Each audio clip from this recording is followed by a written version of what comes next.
So that's the thing. It's sanctuary churches are going to be there for people that can come and make it to your church and can be like, hey, I need sanctuary.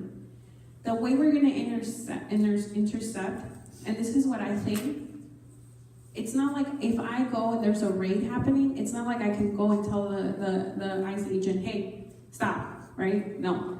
I mean, for me, no, because I don't get deported. And then for you guys, they're not going to listen to you. So point is, what I'm saying is the way, in my opinion, the way we intercept and the way we can actually help people more is the driver's license campaign. Because if there's raids happening and people now have a driver's license, they can't get targeted. It is the campaign against CCA.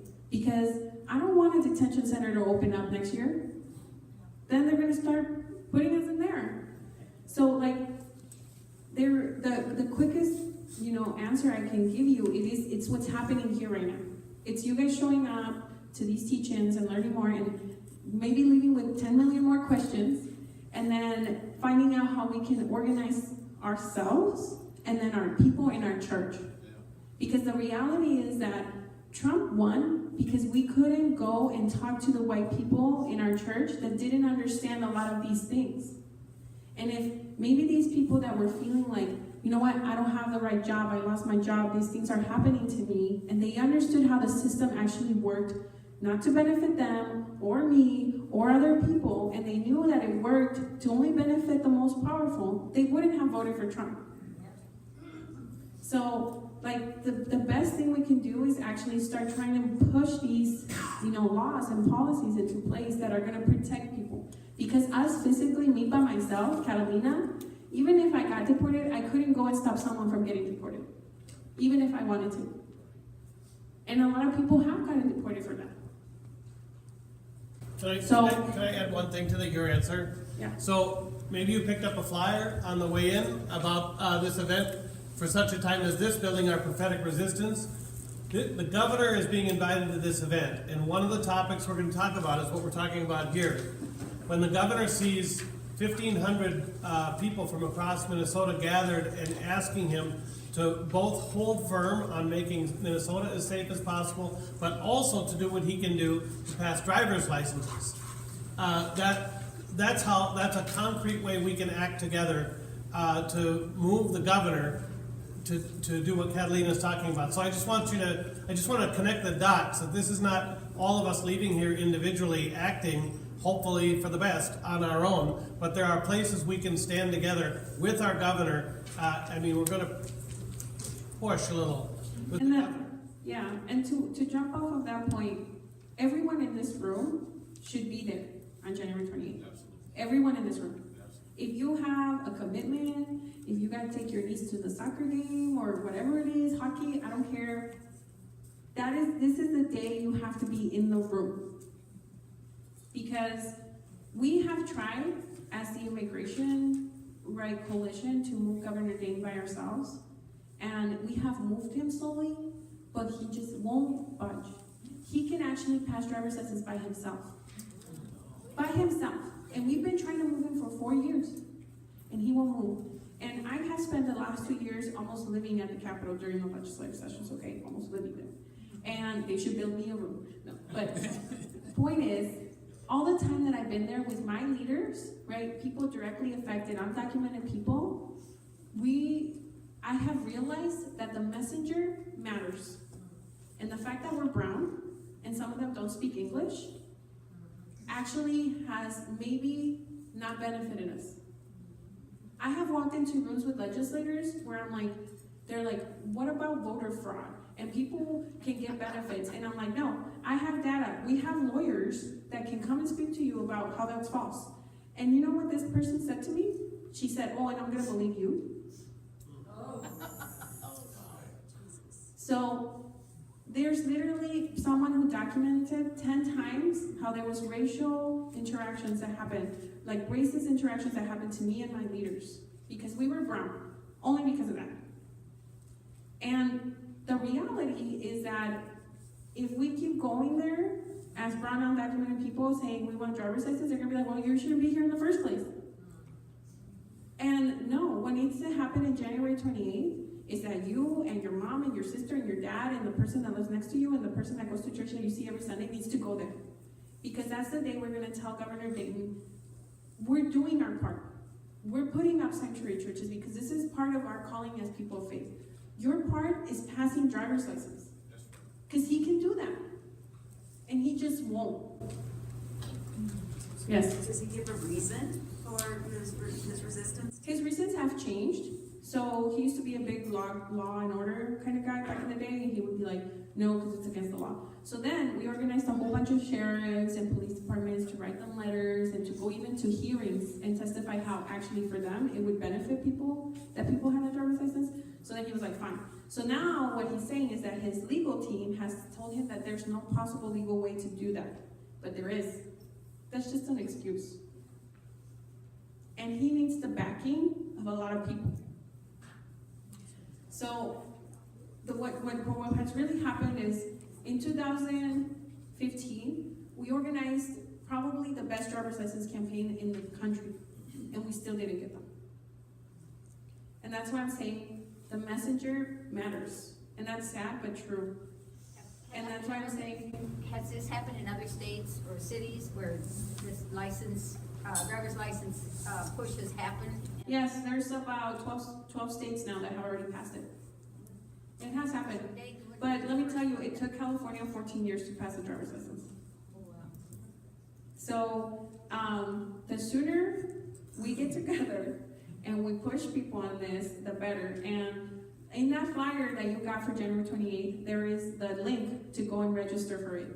And part of what we are asking people is register people to go for it, invite people for it. I mean, driver's license won't be the only central thing, right? Our sanctuary work, our immigration work won't be the only central thing. But one of the big pushes we're going to try to do there is pass driver's license. Has Dayton committed to be there? We are in the process, but he knows about the date and we're trying to move him right now. Yes. How do these driver's licenses work so that people who are not citizens still can't use them? So part of their, it depends what kind of driver's license is passed, but all of these states that have passed the driver's license, most of them are marked, and they say you can't use them for any federal reason. And there's actually a system that's created so that they can't use them up to vote, but people that do the voting that are there have to be trained to be able to identify those kind of things. But so why wouldn't the authorities look at that kind of license and say you have this because you're undocumented? That is a big fear, right? Like if these driver's licenses are marked, are police officers going to use that? And what we have heard from other states that have passed them is that the more they're marked, right, like obviously marked, the more police officers can use them. But if they're slightly marked, then you have better chances. So there isn't a reassurance that everyone is going to be able to get away from being deported because of it, but it will help you more than not having one. So, Catalina, I just want to be clear on the real effective purpose of sanctuary. So it's not that we literally trying to save everybody from a process that's already been ordered, but actually making a political and bold public statement that this is unacceptable. So is that the main reason that sanctuary, and it's immoral? Is that the main reason why we won't be able to understand everything that's going to happen or everything that's anticipated to happen, but we need to be grounded. If I'm asking you, we need to be grounded that it's mandatory that we do this. So am I on the right track? Yes. Okay. I mean, this is my instinct response. If you're a person of faith, this shouldn't be a question. It shouldn't. And if it is, we need to talk. And this isn't the conversation we should be having. But yes, what we're trying to do here is make a public, right?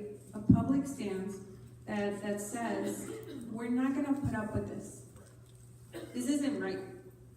And it's not only for immigrants and driver's license. The more we let them do, the more they will keep doing. This is just like the first hit, right? This and healthcare probably.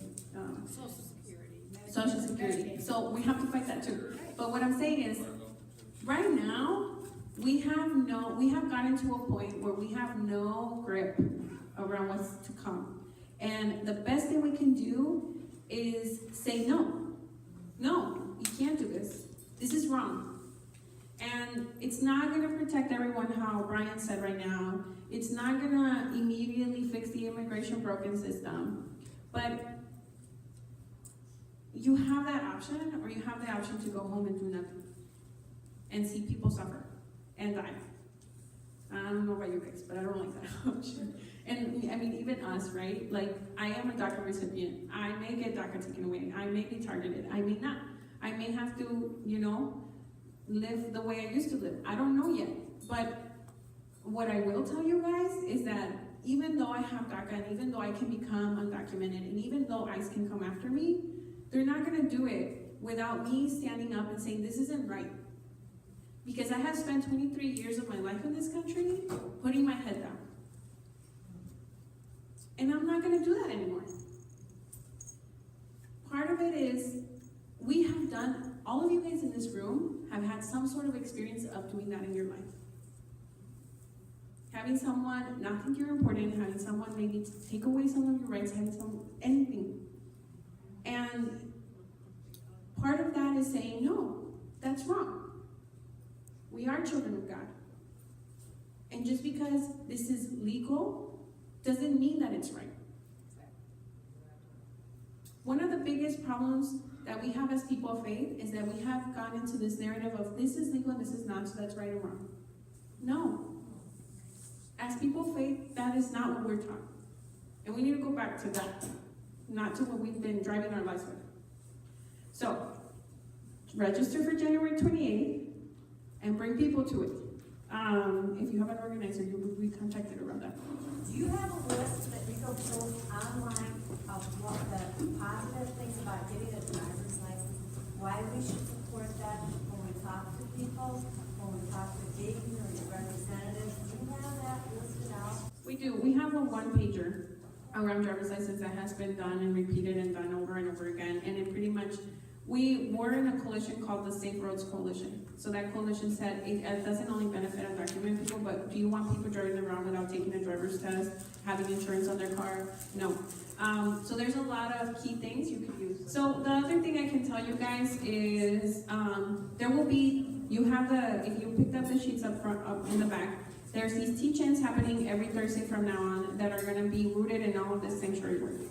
Come to them and invite people to them. If you can't come to them and you can't invite the people you want to them, email me. And if you want to create a forum in your church around this stuff, we can do that. A lot of you guys and I have already talked, and that's going to be happening throughout now in January. We're going to, me, leaders, or another Isaiah staff are going to be going to churches and talking about this issue. So those are options. Okay, so the question was, there's this myth that undocumented people are taking all the jobs. I mean, I have a personal statement around that. Can I get facts? Yeah, I can get facts for you.